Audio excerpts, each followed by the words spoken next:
తమ కృప వల్ల విజయాన్ని సాధించాము గురుదేవా. నీవు మొదటిసారిగా నాకు గురుదక్షిణ అందిస్తున్నావు కాలకేతు. ఈ కానుకను స్వీకరించండి గురుదేవా. ఇది ఇంద్రుని వజ్రాయుధం.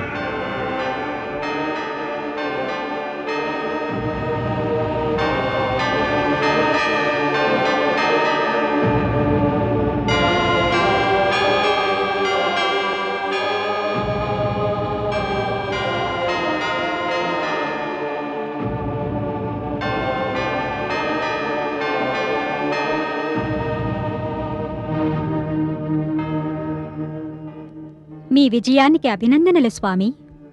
మా యొక్క విజయం నీ పితృదేవుని పరాజయం. నీ తండ్రి యొక్క ఈ పరాజయానికి నీకు దుఃఖంగా లేదా?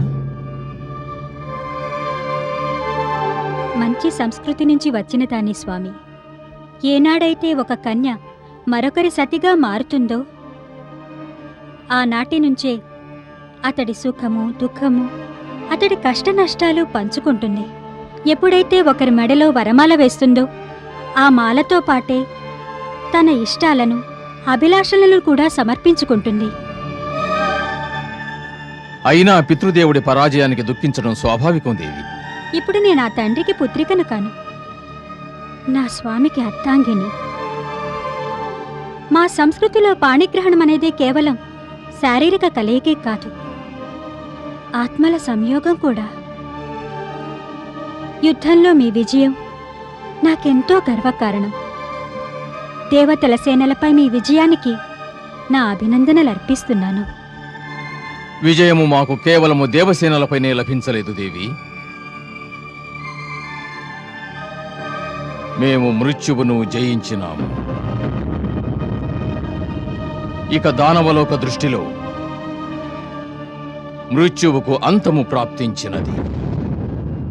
సర్వేశ్వర, మరి మృత్యువు శాశ్వతంగా అంతము కానున్నదా?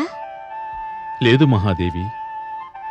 జీవనము మృత్యువు ఒకదానికొకటి అనివార్యం. మృత్యువు అంతమైతే జీవన సౌందర్యమే అంతమవుతుంది. జీవనం ఈ కారణంగానే అందంగా అమూల్యంగా అగుపిస్తుంది. ఏదో నాటికది అంతం కావాలి. ఒకవేళ పగలే ఉండి రాత్రనేదే లేకపోతే నేత్రాలు నిర్విరామంగా సూర్యప్రకాశాన్ని వీక్షించి వీక్షించి విసుగు చెందుతాయి. ప్రాణికి మృత్యువే లేకపోతే జీవనం యొక్క విలువే తెలియదు. మరి దైత్యగురు అంటున్నదేమిటంటే తాను మృత్యువును జయించానని. ఎవరి మృత్యువుపైన మహాదేవి? అతడు దానవులను అవశ్యం పునర్జీవితులను చేయగలడు. కాని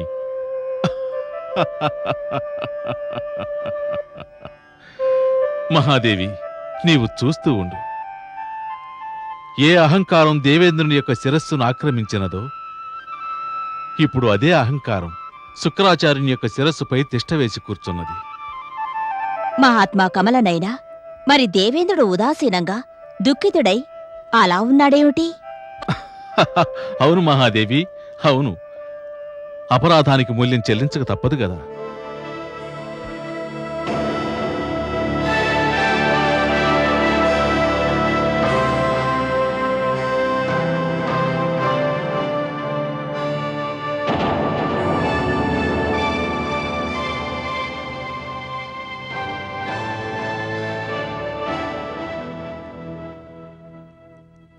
అంతటికీ కారణము నేనే. కేవలము నా అపరాధ పరిణామమే ఇదంతా. ఈ అపరాధం తమరి ఒక్కరిదే కాదు దేవేంద్ర. మనమంతా ఈ పరిస్థితికి బాధ్యత వహించాలి. జరిగిన దానికి విచారమే పరిష్కార మార్గము కాదు దేవేంద్ర. పరిస్థితి విషమించి తీవ్ర రూపం దాలుస్తున్నది. దానవుల జీవనం సంజీవిని నీడలో రక్షణ పొందుతున్నది. కానీ దేవతల జీవితాలు రక్షణ లేకుండా ప్రమాదంలో పడ్డాయి. ఈ పరిస్థితుల్లో మనం ఎవరిని ఆశ్రయించవలసి ఉంటుందంటే కేవలం లక్ష్మీనారాయణుల చరణాలనే. ఆయన తప్ప ఇంకెవరూ మనల్ని ఆపద నుంచి రక్షించలేరు. దేవేంద్ర, మనం ఇప్పుడు విష్ణుమూర్తి వద్దకు వెళ్ళాలి.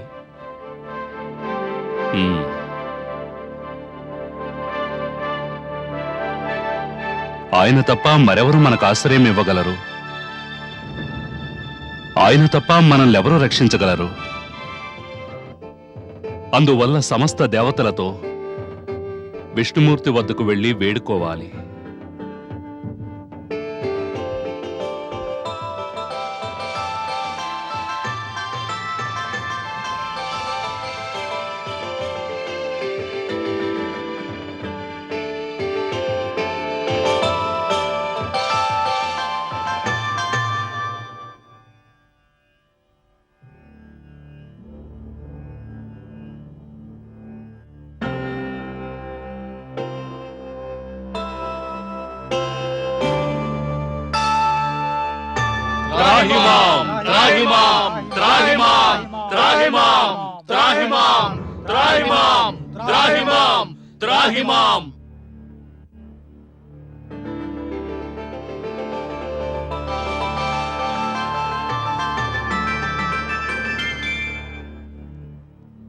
లోకేశ్వర, మేము పరాజితులమైనాము.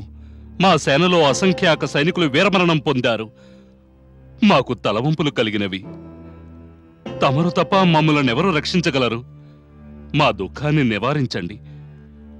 పరమేశ్వర, మమ్ములను ఆదుకోండి. నారాయణ, దైత్యగురువు శుక్రాచార్యునికి భగవానుని శివుని వల్ల సంజీవిని మంత్రం ప్రాప్తించింది. మాకు దీని వలన మృత్యువు పరాజయము సంభవిస్తున్నది. లక్ష్మీపతి, దానవులు మరణిస్తే దైత్యగురువు వారిని బతికిస్తున్నాడు. అదే దేవతలు మరణిస్తే అది శాశ్వతంగా వారి అంతమవుతుంది. ఓ శక్తి స్వరూప, ఈ స్థితే కొనసాగితే దేవతలు నశిస్తారు, దానవులు వర్ధిల్లుతారు. ఏదో ఒకరోజు దానవుల ప్రాబల్యం పెరుగుతుంది. దేవ సంస్కృతి అంతరిస్తే మానవ సంస్కృతి పతనమవుతుంది. మాకు సంజీవిని మంత్రం నుండి రక్షణ లేకుంటే మానవుల కంటే దుర్బలులమైపోతాం. మమ్మల్ని సంజీవిని మంత్రము నుండి రక్షించండి ప్రభు. మీరే ఆదుకోవాలి. సంజీవిని మంత్రానికి ఒకే ఒక్క విరుగుడున్నది, అమృతం. అమృతాన్ని సేవించిన వారికి అమరత్వం కలుగుతుంది. మృత్యువు అతని దరిచేరలేదు. కాని లక్ష్మీనారాయణ, అమృతం ఎక్కడ లభిస్తుంది? ఎలా లభిస్తుంది? దేవేంద్ర, అమృతం సముద్రంలో లభిస్తుంది. సాగర మథనం చేస్తే లభిస్తుంది.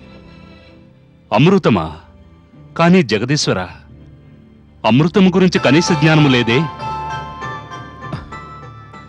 దేవేంద్ర, ఏ విధంగా పాలలోనే వెన్న దాగి ఉన్నప్పటికీ ఆ పాలను చిలికిన తరువాతనే ఆ వెన్న బయటపడుతుందో, అదేవిధంగా సాగర మథనం చేస్తే అనేక పదార్థాలు ఉద్భవిస్తాయి, అమూల్య రత్నాలు లభిస్తాయి.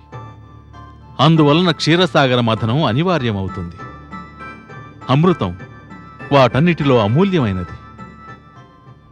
సత్యమేమిటంటే దేవేంద్ర, మథనం అనగా లోతుల నుండి వస్తువులను సంగ్రహించటానికి మరో పేరు. అదే అంతర్మథనం మానవుడు చేసుకున్నా సద్గుణాలు దుర్గుణాలు ఉద్భవించగలవు. మానవుడు ప్రతిదినం ఈ మథనం చేస్తూ ఉంటాడు. ఈ మథనం చేస్తూ అతడు సతమతమవుతూ ఉంటాడు. తనలోని సద్గుణాలు దుర్గుణాలు బహిర్గతం చేస్తుంటాడు. ఆశ్చర్యం ఏమిటంటే, మానవులయ్యుండి వారు ఈ ప్రక్రియను తెలుసుకున్నారు, కాని తమరు దేవతలయ్యుండి తెలుసుకోలేకపోయారు కదూ. కాని లక్ష్మీపతి, మేము సముద్రాన్ని మథనం చేసేదెలా? మథనానికి కవ్వము తాడు ఎంతో అవసరం అవుతాయి కదా. నేను దానికోసం మంధర పర్వతాన్ని కవ్వంగా చేసి వాసుకి నాగేంద్రుని తాడుగా చేస్తాను. కాని మూడో వస్తువు కూడా అవసరం అవుతుంది దేవతలారా. దాన్ని స్వయంగా మీరే సమకూర్చుకోవాలి. ఇంకా ఏమేమి అవసరమవుతాయి సర్వేశ్వర? ఆ తాడును లాగుతూ కవ్వాన్ని చిలకటానికి 2 బృందాలు అవసరం అవుతాయి దేవేంద్ర. విష్ణుపుర